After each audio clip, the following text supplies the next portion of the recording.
they're off. Welcome to Around the Track, the most exciting 15 minutes in wealth management by Dynasty Financial Partners and hosted by CEO Shirl Penney. Welcome to Season 5 of Around the Track.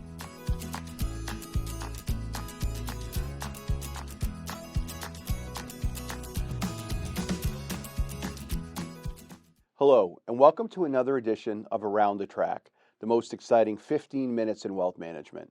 I'm your host, Shirl Penney, founder and CEO of Dynasty Financial Partners, and I'm super excited about this episode of Around the Track because I'm joined by our great friend and business partner, Joe DeVico of BlackRock, where Joe heads up all of Americas for BlackRock. So, Joe, thank you so much for sitting down and having this conversation with me on Around the Track. Oh, thank you, Shirl, for having me. And before we get started, I just also want to say on behalf of all of my colleagues at Dynasty and all of our clients, you guys have been partners with us all the way back from long time, candidly from before we launched the business. Yep. So thank you very much for the relationship, friendship, and partnership. Well, thank you for the partnership. All right, so we've talked about this on Around the Track. We only have one rule, which is we're going to try to make our way around the virtual track together in less than 15 minutes. I'm going to ask you 8 rapid-fire questions. Each one of those questions represents one of the furlongs that makes up the mile track, the virtual track that we'll be walking together. So you ready? Let's go. All right. So in life and in racing, how you break from the gate often matters. So let me give you a nice softball to get us going. So tell the audience about yourself and your role at BlackRock. Maybe before I answer that softball question, just want to congratulate you and the Dynasty team on all of your success. I think the business is doing just great and will continue to do really, really well.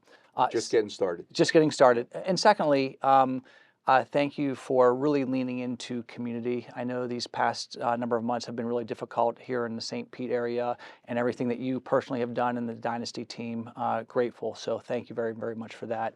As far as Joe DeVico goes, I'm originally from Western Pennsylvania, near Pittsburgh, and grew up there. And after graduate school, I started my career with the firm called Kemper Funds way back when in 1996. And my first job was truly an entry-level position where I took irate shareholder calls. And that was basically me handling a lot of calls from end clients that were very frustrated at something that happened on their statement or a dividend check when they actually used to mail dividend checks out or something around their address wasn't correct. And my job was to figure out how to solve that problem for them. I literally took 100 calls a day from these clients and learned to be a great listener, learned to be super empathetic around the problem, and ultimately help the client solve that challenge. And really that has lived with me throughout my career and held a number of different sales roles. And then over the last 25 years at BlackRock, was in many sales leadership roles, ran a couple of businesses, and most recently over the last 4 weeks was asked to run the Americas business, which is a very large business for BlackRock, and just an honor to work with great people, super talented folks in the organization, and work with great clients like Dynasty. Awesome. Well, congratulations Thank you. on that well-deserved promotion. Maybe we'll come back and talk a little more about that. I'm also not, given how well I know you and how focused you are on clients, I'm not surprised to hear you talk about, the early part of your career, the formative years, where, you were taking, those calls from clients. And that's really where you build, the empathy and proximity and connectivity with clients. So that's great. It's interesting. In my job today, it's still what I think about first and foremost is how am I helping that client solve a particular problem? How am I helping them grow their business? How am I helping them help their clients reach their financial goals? So all of that stuff that I learned, many, many years ago is still really a North Star for me in everything that I do today. All right. So my second question for you then, Joe, one of the things that I find fascinating and I appreciate is even though the numbers are staggering in terms of the size of your organization, you still very much have an entrepreneurial DNA within the organization. As a fellow, entrepreneur, that's something that we really appreciate. I think just in the Americas alone, the business is some $6 trillion. Tell us a little bit about, the size and scale and some of the big initiatives underway. Like, what are the things right now that kind of have you super excited to get in the office early and kind of the innovative things that you're working on at BlackRock? Yeah, I think this is a super exciting time across our industry. There is one particular dynamic that's happening right now that is really driving a lot of our strategy, and that is wealth managers like Dynasty are choosing to do a lot more business with fewer and fewer partners. And what's happening is wealth managers are looking for asset managers that truly have scale and breadth of product, as well as the ability to have more strategic, deep relationships beyond just investment solutions around technology and other professional services. And that's why we have extended our active ETF franchise to make sure that we are allowing investors like Dynasty to have the ability to add more alpha through active management. It's why we bought Aperio and Spider Rock for more personalization around all things SMA, especially around tax management and solving for concentrated stock positions. And most recently, why we made a number of acquisitions in the private market space with GIP and HPS, and on the data side with Preqin. And all of those things together, we think that we're going to be able to deliver even a far better product and a far better solution to our relationship with Dynasty and our other wealth management partners. So that's what gets me excited every day is, again, helping clients solve those challenges, helping clients help their clients meet their financial goals with that type of innovation. And I think that's what great entrepreneurs are doing. They're always innovating, and we still have that same entrepreneurial spirit at BlackRock as well. Yeah, I think those is, look, for what it's worth, I think those were some really fantastic acquisitions for BlackRock. I mean, we certainly agree with the thesis, right? The focus on infrastructure, Yeah. the focus on the private markets, private credit, data, kind of being the new gold. So not surprised that that's where your focus has been. So let's pivot a little bit because not everything is great. There's certainly some challenges in the industry, and one of the things I enjoy when we get together is we talk about some of those challenges, at a more macro level that are Right. facing the industry. What are some things that maybe have you, and you can, I don't know if it's 3 years, 5 years, however long you want to look out, but in the industry, what are some challenges that you think that we as a industry set should be focused on? While there is a great amount of opportunity, you're absolutely right. There are a lot of challenges. I will actually take one challenge that I think is a great opportunity, though. Okay. And the challenge is there's just a lot of information out there, and there's a lot of misinformation out there. And I think our clients, our end clients, are struggling with that. So in many ways, I think this might be the greatest time ever to be a financial advisor. I agree with that. To cut through all of that, to really give great advice to clients and get down to what's most important and build great portfolios, again, to help those clients reach their financial goals.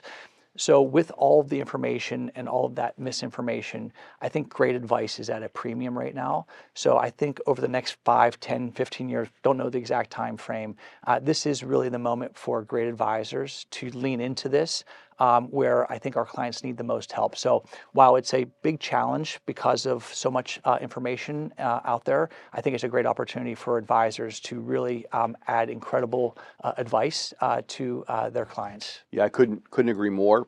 We like to talk about it being a bull market for advice. Exactly We're right. taping this right in front of the Super Bowl.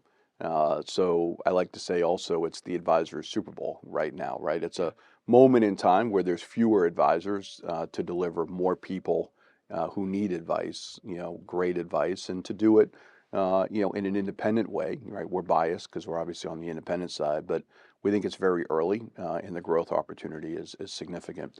Let me ask you a question about how you guys have evaluated the ecosystem.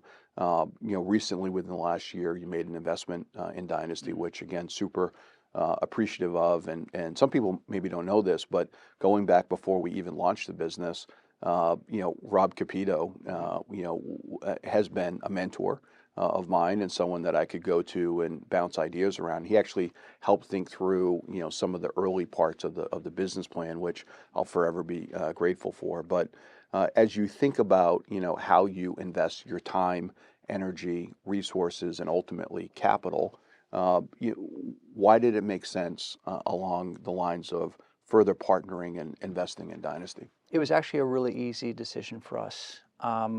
we have known you for a long time. We really like your business. We believe in what you're doing. And maybe most importantly, we really love the advice that you are giving your end clients. We think you're building better portfolios at the end of the day for your clients. And what we wanted to do is we wanted to invest in your business in some way so you could continue to invest in your business around technology, around infrastructure, around all of talent, around all of that platform, so you could continue to do what you are doing, even with more clients. And again, it was a fairly simple decision, and we truly, love what you're doing, and we want to make sure that you were able to do it and continue to do it. Well, again, thank you for that. We very much appreciate it. One of the questions that our clients who are entrepreneurs, and sometimes new entrepreneurs, but running their businesses as REAs, I always ask, what questions do you want me to ask the guests on Around the Track? And almost all the time, when I get the list of questions, there are questions around entrepreneurs, entrepreneurship, especially when I have guests on the show like you who sit in such an interesting, place within the industry where you get to observe so many things that are going well and so many things that maybe aren't going as well. But kind of high level, when you look out at the landscape, and I'm not asking for specific names or businesses, but where you see businesses that are winning or growing disproportionately, what are some of the trends with leadership there or with the entrepreneurs maybe that are running the business, that you could point to that, again, I think a lot of our listeners are looking to, either aspire to be like that or perhaps some of them actually are doing it currently? Well, I think you might be better to answer that question than me, but maybe through my lens, it's a couple of things.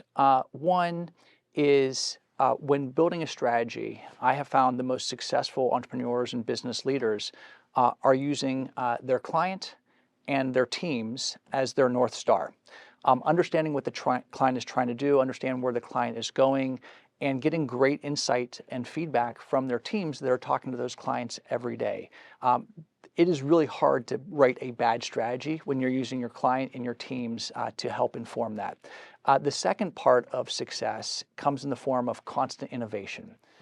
What got you here today will not get you to the next level and continue to have you grow. And I think that constant innovation is really, really important across investment solutions, across technology, across talent development. All of those things, I think the best entrepreneur, the best business owners think about how they're thinking about their strategy around clients and around their team, as well as making sure that they're always innovating around product and technology and platform. All right, so let's stick around the theme of talent development. And I just watched, I didn't participate, but you did an incredible job in a fireside chat with all of our team members here at Dynasty and beautiful St. Pete. So thank you for doing that. One of the questions from the audience, which I wasn't surprised to hear asked, because we have just an exceptional roster of young talent, that are hungry to grow their careers. We're asking you, some career guidance and career advice. So let me ask that question again now for you, for the audience. If you're, a young professional starting in our business today, and you're thinking about, deliberately evolving and building your career over the next 5 to 10 years, what advice would you give to that young professional? Well, maybe I'll just kind of repeat what I said a few minutes ago to your town hall. One is being a student. This whole idea of continuous learning, right. Understanding what's happening in the markets, understanding what's happening with the clients, understanding what's happening with the industry, understanding what's happening with the world around them. I think that is incredibly important, and always being that continuous learner. The second thing is just being a great partner. And working well across your organization. Sometimes it's very easy just to work in your team, but what I have seen is the most successful individuals at any firm are the folks that really are able to work across their entire firm to bring people along with them, to be a great partner, a great teammate, to be super collaborative. Those two things together, being a great student and being a great partner and being super collaborative, I think usually ends up in a pretty good spot from a career standpoint. And the other thing I often talk about is just a great work ethic. I don't think there's any substitute for coming in every day, doing a great job for your clients, doing a great job for your firm, doing a great job for your teammates. I don't think there's anything more important than that either. All right, I think that was a pretty good checklist, so thank you for that. We're turning for home. We're coming off the turn. All right. We're headed towards the finish line. Only 2 questions left. You Okay. seem like you're doing fine. Here we go. You're not breathing too heavy, so let's finish up strong here. Another question that oftentimes a lot of the followers of the show will ask is maybe going a little bit deeper in terms of advice that you've received along the way, or maybe there's been a transformative decision, maybe it's a mistake, maybe it's a success that you've had that's really propelled you forward in your career. So just a little inner perspective. Is there a piece of advice or decision you've made, mistake, or something that's happened, maybe words of wisdom from a mentor, that you would want to share with the audience? Well, I've had the good fortune of getting lots of words of wisdom from a lot of mentors and a lot of sponsors. And while I've had a lot of successes, I probably had many more failures. Maybe I'll just hit on the successes for a moment. The thing that I get the most satisfaction out of in my seat is helping people get the most out of their careers. That is the most fulfilling thing in my role. Important that I'm helping clients, important that I'm helping the organization, but I think it all starts with making sure that people have a purposeful, fulfilling career at BlackRock, and anything that I can do to help that. And maybe conversely, where I feel like I haven't done a good enough job occasionally, is when I haven't done well on that front. And I think when you aren't growing careers, that client experience isn't as good. The team doesn't do as well. The business doesn't do as well. Right. So it really does start with the team. It starts with developing that talent. And I think if you do that well, typically the client experience is better. Typically the business does better. So that's where I've spent a lot of time over the course of my career. Sometimes I've done it well. Sometimes I could do it probably better. But that's where I've experienced the most successes, I think. Yeah, at Dynasty, we talk about we get to live our American dream by empowering others to live theirs. Right. Right, and I think you captured that well there. Okay, so we're at the last question, and I ask the same question of all the guests on Around the Track, which I think we're coming up on maybe episode 60 or so, right? So if you haven't had a chance, I would just say to the audience to look back at some of the old episodes. Please, please do so, because there's some great content there. This time of year, we're headed towards the Kentucky Derby, then the Preakness, then the Belmont. And once again, I'm excited, and a quick plug for my horse Vassimo. We're on the Kentucky Derby trail, fingers crossed. It's a long shot just to get in the race, let alone obviously win it. But all of the trainers, the owners, the jockeys, the grooms, the whole industry is, really focused on getting up, every day, and chasing a seemingly unattainable goal, right? So, what is your Triple Crown? What is that big goal that sits out there, whether it's for you personally, whether it's for what you're doing with BlackRock? What is that big goal? And you can pick the time frame, if it's a year or whatever it might be, that you're like, what, it's a real stretch goal for me, but I'm going to run like heck and chase it down. What does that look like for you, Joe? Well, first and foremost, good luck, and hopefully we see Vassimo at the Kentucky Derby this year. I've actually had the same Triple Crown almost my entire career, and that is want to make sure our clients do well, want to make sure that our people do well, and it goes back to that last question, making sure that they have fulfilling careers, and making sure that BlackRock does well. And if I accomplish that over the next 12 months, I think good things will happen. So that's been my Triple Crown all along the way, and I think that'll be my Triple Crown this year as well. I love it. Well, not surprisingly, this has been a lot of fun, and I really appreciate thank you. Joe, you sitting down Great and partner. having this conversation. Of course. And thank you again to all of you for tuning in to another edition of Around the Track.